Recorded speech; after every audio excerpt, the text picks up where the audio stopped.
इस वीडियो में हम लोग देखेंगे बिहार बोर्ड के द्वारा 2023 में द्वितीय पाली में किस तरीका का ऑब्जेक्टिव क्वेश्चन पूछा गया है। 1 से लेकर के 7 तक का ऑब्जेक्टिव क्वेश्चन हम बता चुके हैं। आज के वीडियो में हम लोग देखेंगे क्वेश्चन नंबर 8 से लेकर के 15 तक।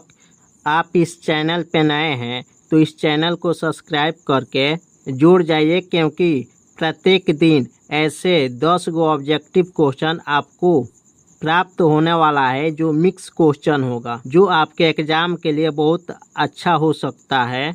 इस क्वेश्चन में दिया है AP 11,15,19 डैश डैश का कौन सा पद 51 है। यहाँ पे AP दे दिया है और बोला है कि कौन सा पद 51 होगा, यानी ऐसे 11, 15, 19 ऐसे बढ़ते जाएंगे तो कौन सा पद 51 हमको मिलेगा उसको बताना है। तो AP का आपको सभी फार्मूला याद होना चाहिए। इसके पहले वाले वीडियो में nवां पद निकालने के लिए हम आपको बताए थे, लेकिन इसमें nवां पद नहीं निकाल करके n का मान बताना है।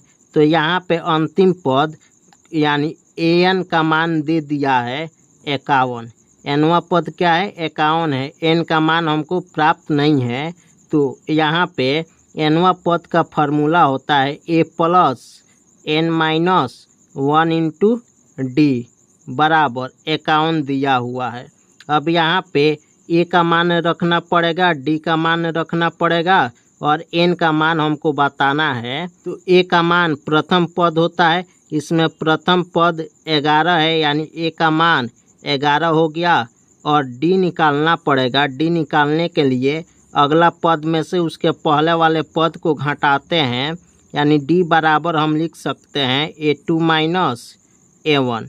a2 का मान 15 है और a1 का मान 11 है, तो 15 में से 11 निकलेगा 4 प्राप्त होगा, यानी d का मान 4 प्राप्त हो गया। a का मान 11 है, तो a के जगह पर 11 लिखेंगे प्लस n-1 इंटू डी के जगह पे 4 लिखेंगे बराबर 51। अब इसको हल करेंगे तो यह 11 इधर आएगा तो माइनस होगा, यानी n-1 इंटू 4 बराबर 51 माइनस 11 होगा।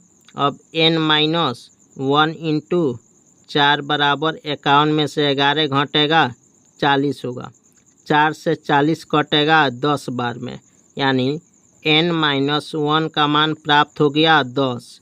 तो n बराबर -1 इधर आएगा तो +1 होगा, यानी 10 में जब 1 जुटेगा तो 11 होगा, यानी इस AP का 11वां पद 51 होगा। तो ऑप्शन सी नंबर इसका आंसर होगा।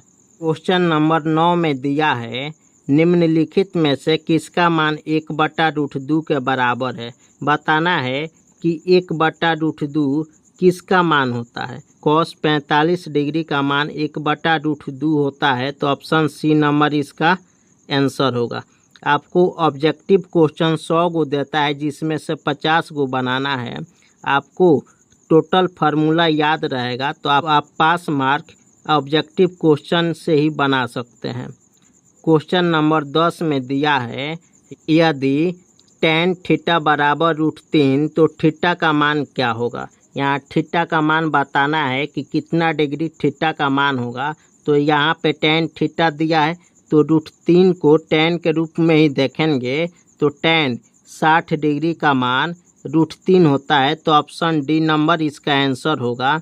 तो यह बनेगा कैसे, तो यहाँ पे देखिए तो tan थीटा बराबर दिया है tan थीटा बराबर √3। तो अब यहाँ पे tan थीटा बराबर √3 tan 60 डिग्री का मान होता है। tan 60 डिग्री, tan से tan कटेगा, थीटा का मान 60 डिग्री हो गया, तो ऑप्शन डी नंबर इसका आंसर होगा।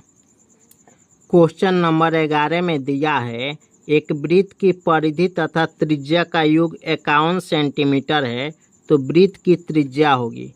यहाँ पे परिधि वृत्त का दिया है, तो वृत्त का परिधि होता है 2πr प्लस त्रिज्या को r से लिखते हैं बराबर 51 होगा, क्योंकि वृत्त का परिधि 2πr हो गया और त्रिज्या r हो गया। ये दोनों का योग 51 दिया हुआ है, तो बोला है त्रिज्या ज्ञात करें, यानी आर का मान ज्ञात करना है।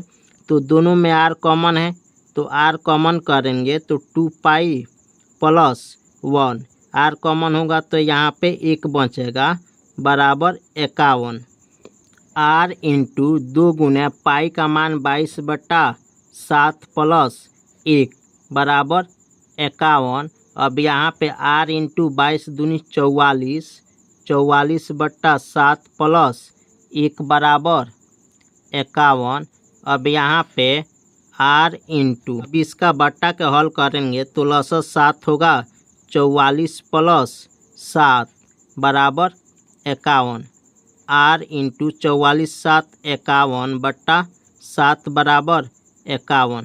अब 51 से 51 कटेगा तो आर बराबर 7 सेंटीमीटर आंसर। तो ऑप्शन ए नंबर इसका आंसर होगा। क्वेश्चन नंबर 12 में दिया है 8 सेंटीमीटर त्रिज्या के गोले को पिघलाकर एक 32 सेंटीमीटर ऊंचाई के शंकु के रूप में ढाला जाता है। शंकु के आधार की त्रिज्या है।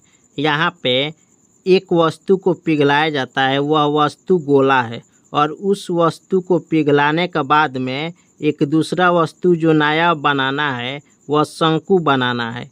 तो जब भी एक वस्तु को पिघला करके दूसरा वस्तु बनाना होगा तो उस स्थिति में आयतन बराबर आयतन करते हैं, क्योंकि जितना पिघलाने में हमको मटेरियल मिलेगा उसी मटेरियल का इस्तेमाल करके हमको नया शंकु बना देना है।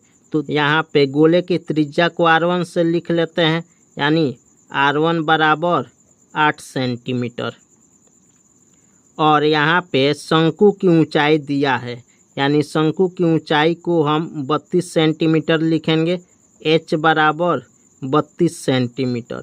अब यहाँ पे दोनों का आयतन बराबर होगा, यानी शंकु का आयतन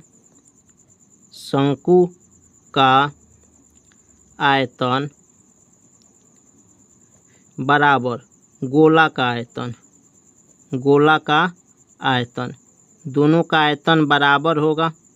अब यहाँ पे शंकु का आयतन 1/3 पाई r² h होता है। तो शंकु की त्रिज्या को हम r ही लिखते हैं और यहाँ पे गोला की त्रिज्या को R1 लिखेंगे। गोला का आयतन होता है 4/3 पाई r³। अब गोला की त्रिज्या को R1 से लिखे हैं तो यहाँ पे R1 लिखेंगे। पाई से पाई कट गया, 3 से 3 कट गया, तो यहाँ पे r² h बचा। तो r², शंकु की ऊंचाई यहाँ पे 32 सेंटीमीटर है, तो r² गुने 32 बराबर 4 गुने r³ होता है, यानी R1 का मान 8 है तो 8³ का मतलब हो गया 3 गो 8 लिख करके गुना करना। यहाँ पे इसको कटाएंगे तो 4 से 32 8 बार में कटेगा, 8 से 1 8 कट गया, तो r² बराबर 8 का स्क्वायर, क्योंकि 2 गो 8 है तो 8 का स्क्वायर हम लिख देंगे। स्क्वायर से स्क्वायर कटेगा तो r का मान प्राप्त हो गया 8 सेंटीमीटर, यानी ऑप्शन ए नंबर इसका आंसर होगा। क्वेश्चन नंबर 13 में दिया है यदि एक वृत्त के क्षेत्रफल क्रमशः 3 सेंटीमीटर और 4 सेंटीमीटर त्रिज्याओं वाले वृत्त के क्षेत्रफलों के योग के बराबर है तो उस वृत्त की त्रिज्या ज्ञात करें। यानी 3 सेंटीमीटर और 4 सेंटीमीटर जो वृत्त की त्रिज्या है, ये दोनों वृत्त की त्रिज्या वाले क्षेत्रफल को हम जोड़ते हैं, तो बड़ा वृत्त बनता है, उस बड़े वृत्त की त्रिज्या हमको बताना है। तो एक बात आप याद रखिएगा, जब क्षेत्रफलों का योग देता है तो दोनों की त्रिज्याओं का स्क्वायर करके वर्गमूल निकाल देते हैं, वहीं बड़ी वृत्त का त्रिज्या हो जाता है।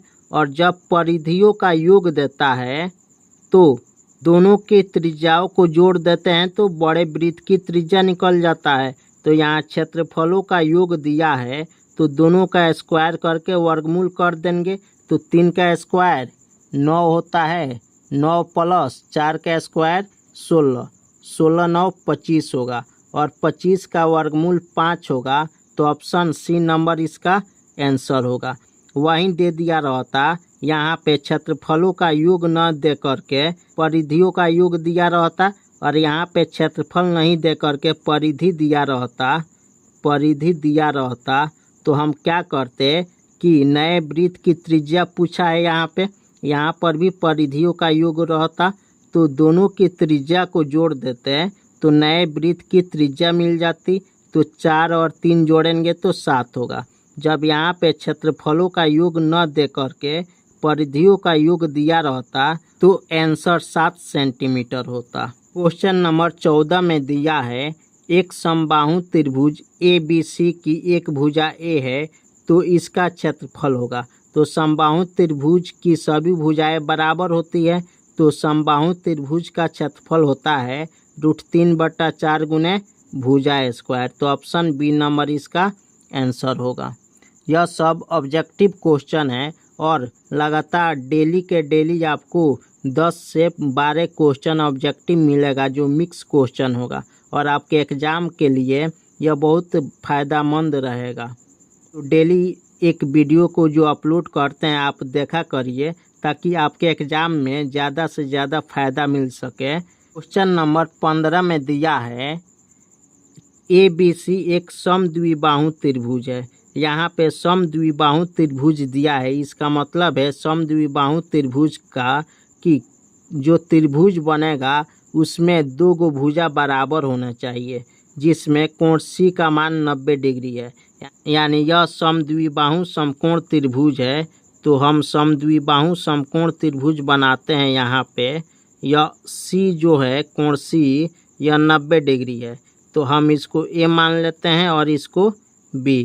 तो बोला है AC का मान यानी AC का मान 6 सेंटीमीटर दिया है और यह समद्विबाहु त्रिभुज है। इसका मतलब AC जितना लंबाई का है उतना ही लंबाई का BC है। तो AB का मान बताना है यानी 6 सेंटीमीटर यह है तो BC भी 6 सेंटीमीटर होगा।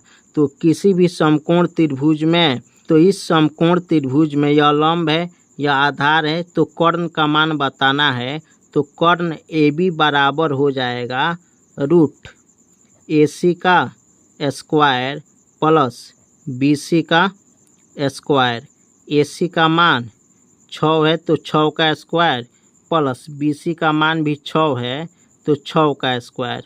6 का स्क्वायर 36 प्लस 6 का स्क्वायर 36। अब यहाँ पे 36 जुटेगा तो 72 होगा। 72 का अभाज्य गुणनखंड जब हम करेंगे तो अभाज्य गुणनखंड के रूप में टूटेगा 2 गुने 2 गुने 2 गुने 3 गुने 3। यानी यहाँ पे 72 का जब अभाज्य गुणनखंड किए तो 72 का जब अभाज्य गुणनखंड किए तो 3 गो 2 प्राप्त हुआ और 2 गो 3 प्राप्त हुआ। तो यहाँ पे 2 का जोड़ा हुआ तो 1 गो 2 बाहर, फिर यहाँ पे 3 का जोड़ा हुआ तो 1 गो 3 बाहर।